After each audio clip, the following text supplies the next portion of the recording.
नमस्कार, मैं हूं ताराचंद नागर और आप देख रहे हैं गंगाजल न्यूज। मतगणना से पूर्व आज शाम को एग्जिट पोल को लेकर आम जन में काफी उत्सुकता रही। हालांकि मतगणना के बाद ही पता चल सकेगा कि किस राज्य में किसकी सरकार बनेगी, लेकिन एग्जिट पोल के प्रति भी लोगों का रुझान बना रहता है। एग्जिट पोल हर बार सही अनुमान नहीं लगा पाते।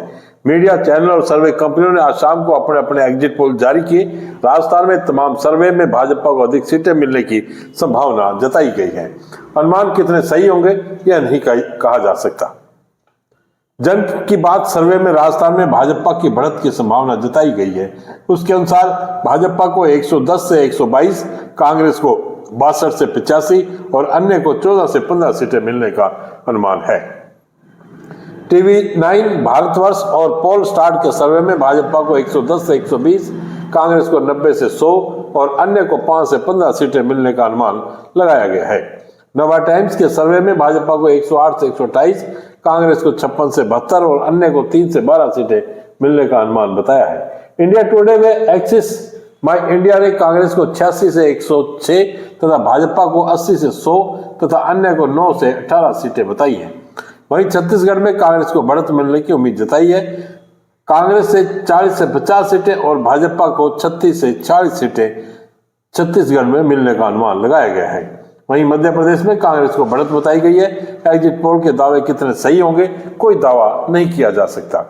अधिकांश एग्जिट पोल में राजस्थान में भाजपा की सरकार बनती दिखाई जा रही है। भाजपा को बहुमत मिलने का अनुमान जताया जा रहा है। भाजपा यदि बहुमत से कम सीट जीत पाई तो बागियों में निर्दलीयों की मदद से भी सरकार बना सकती है। मुख्यमंत्री अशोक गहलोत ने कहा है कि एग्जिट पोल और सर्वे पर नहीं जाएं, राजस्थान में फिर से कांग्रेस की सरकार बनेगी। भाजपा 5 राज्यों में कहीं भी नहीं जीत रही, इस बार राजस्थान सरकार दोहराएगी।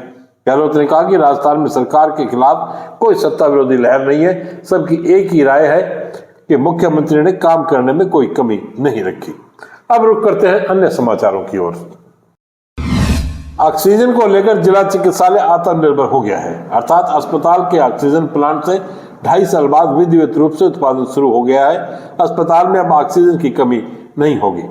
पीएमओ डॉक्टर प्रेम प्रकाश सुथार ने बताया कि प्लांट की सभी कमियां भामाशाह ने दूर करवा दी है और अब ऑक्सीजन का उत्पादन प्रारंभ हो चुका है। अभी 4 सिलेंडर भरे गए हैं। प्लांट में ऑक्सीजन का सैचुरेशन 97 से 99% आ रहा है। कोरोना काल में ऑक्सीजन की भारी कमी होने पर भामाशाह पप्पू राम डारा ने जिला अस्पताल में मई 2021 में करीब 50 लाख रुपए की लागत से ऑक्सीजन प्लांट लगवाया था, लेकिन प्लांट में बूस्टर के कारण उत्पादन शुरू नहीं हो चुका। इसी वर्ष 4 अक्टूबर को 30 लाख की लागत से नया बूस्टर लगाया गया, लेकिन इसके उपरांत भी ऑक्सीजन का उत्पादन शुरू नहीं हो सका।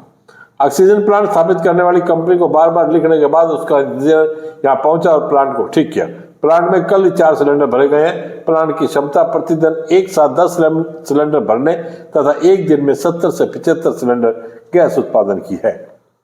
जिला चिकित्सालय की बेड क्षमता 150 की है, लेकिन स्थानाभाव के कारण 90 बेड ही लगे हुए हैं। इनमें से 40 बेड पर ऑक्सीजन फ्लो मीटर लगे हैं। इससे मरीज को सीधे ही इसके माध्यम से ऑक्सीजन दी जा सकती है। जिन पर बेड फ्लो मीटर लगे हैं वहां पर सिलेंडर की आवश्यकता नहीं पड़ती।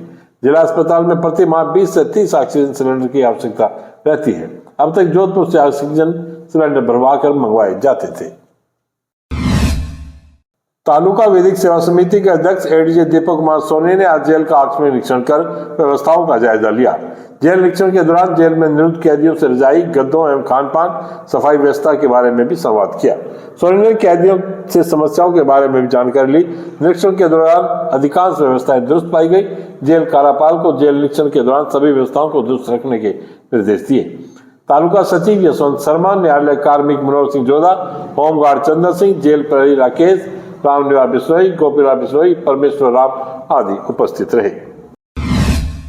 सुनारों के ग्वाड़ में मोटरसाइकिल चोरी होने पर पुलिस थाना में मुकदमा दर्ज हुआ है। श्री वल्लभ पुत्र गोपाल सोनी ने रिपोर्ट में लिखा है कि 27-28 की मध्य रात्रि को अज्ञात व्यक्ति उसके घर के पास से खड़ी मोटरसाइकिल चोरी कर ले गया। पुलिस मामले की जांच कर रही है। राजकीय उच्च माध्यमिक विद्यालय मुखेरी में आज Room to Read India Trust के तत्वाधान में एक दिवसीय शिक्षक कार्यशाला का आयोजन प्रधानाचार्य भीकम चंद सोनी की अध्यक्षता में हुआ। कार्यशाला में विद्यार्थियों के लिए कैरियर की योजना बनाना क्यों महत्वपूर्ण है पर चर्चा की गई।